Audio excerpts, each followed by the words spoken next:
हम सबको लेके चलते हैं, सारे जहां से अच्छा हिंदुस्तान हमारा। कि कोई लोग तो कफन को डरते हैं और हम कफन को डरते नहीं है। कफन मेरे के लिए इंतजार करते हैं।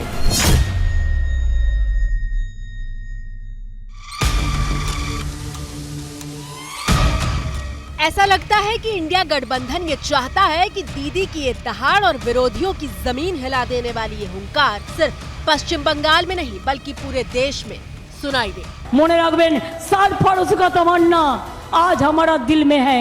देखते हैं जोर किसका बाजुए का दिल में है।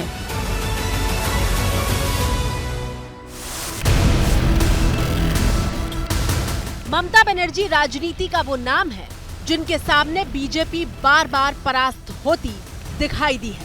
राजनीति में एक ही खूबी होती है, शत्रु को हराना। तो 6 पे 6 सीट अगर बाई इलेक्शन में दीदी जीत सकती हैं। अगर लोकसभा में कह रहे थे तृणमूल कांग्रेस खत्म हो जाएगी, उन्होंने बीजेपी को खत्म कर दिया। तो राजनीति तो जीतने का खेल है ना।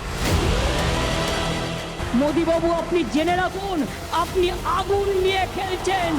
लेकिन सवाल यह है कि पश्चिम बंगाल की मुख्यमंत्री ममता बनर्जी अचानक सियासत की सुपरस्टार कैसे बन गई है? तो इस सवाल का जवाब जानने के लिए आपको टीएमसी सांसद कल्याण बनर्जी का 27 नवंबर को दिया बयान सुनना होगा। अभी बीजेपी के लिए फाइट करने के लिए अगेंस्ट में, नरेंद्र मोदी के अगेंस्ट में फाइट करने के लिए एक लीडर का जरूरत है, जिसको सारा देश में सारा देश का आदमी मानते हैं। और दीदी को लीडर मान के चलेगा, ये मेरा सोच है कि इंडिया बहुत बेटर परफॉर्म करेंगे।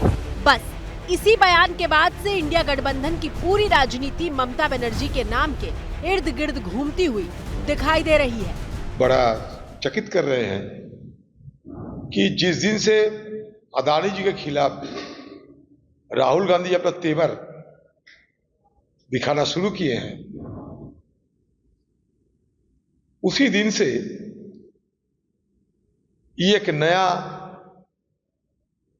रुख इंडिया गठबंधन के हम देख पा रहे हैं।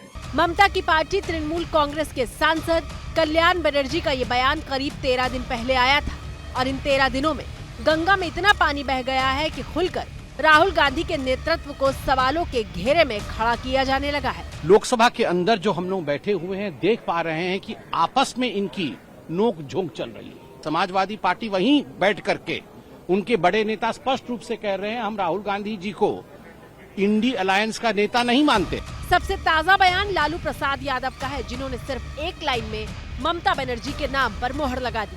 ममता कांग्रेस उसकी आपत्ति जता रही है। लालू जी कांग्रेस को जताने से नहीं होगा, ममता को। अब समझिए कि मामला क्या है। तो मामला कुछ ऐसा है कि कल्याण बनर्जी के बयान के बाद एक एक करके कई पार्टियों ने इंडिया गठबंधन का नेतृत्व ममता के हाथ में सौंपने पर हामी भरी है।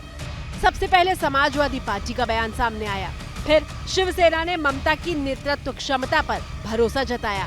वो खुद एक स्ट्रॉन्ग लीडर साबित हुई हैं। उन्होंने भारतीय जनता पार्टी के फेक नैरेटिव्स हो, फेक एजेंडा हो, हिंदू मुस्लिम विवाद करी कोशिश बंगाल में की हो, उन सबको खत्म करने का काम किया है। शिवसेना के बाद एनसीपी ममता के साथ खड़ी दिखाई दी और अब ममता की पार्टी के तमाम सांसद दीदी के नाम का झंडा लेकर निकल पड़े हैं। सभी पूरे देश भर से अलग अलग नेताओं की यह आवाज आ रही है कि यदि एक व्यक्ति है जो नरेंद्र मोदी जी को और भाजपा को टक्कर दे सकता है और दे रही हैं, और वो है ममता बंदोपाध्याय। एंड दिन के दिन उनकी पॉपुलैरिटी और एक्सपीरियंस अभी बढ़ते जा रहा है। तो बहुत एक्सपीरियंस है, बहुत सीनियर है, बहुत अच्छा बात है। वो सबको, सब अपोजिशन को उसको एक्सेप्ट करना, एक्नॉलेज करना चाहिए, अप्रिशिएट करना चाहिए। राष्ट्रीय जनता दल के अध्यक्ष लालू प्रसाद यादव का ममता बनर्जी के पक्ष में उतरना बड़ी बात है, क्योंकि लालू प्रसाद यादव ने सोनिया गांधी का साथ तब दिया था जब कोई उनको बतौर प्रधानमंत्री देखने के लिए तैयार नहीं था। तब लालू ही थे जो सोनिया को सबसे योग्य मानते हुए उनके नाम की वकालत कर रहे थे।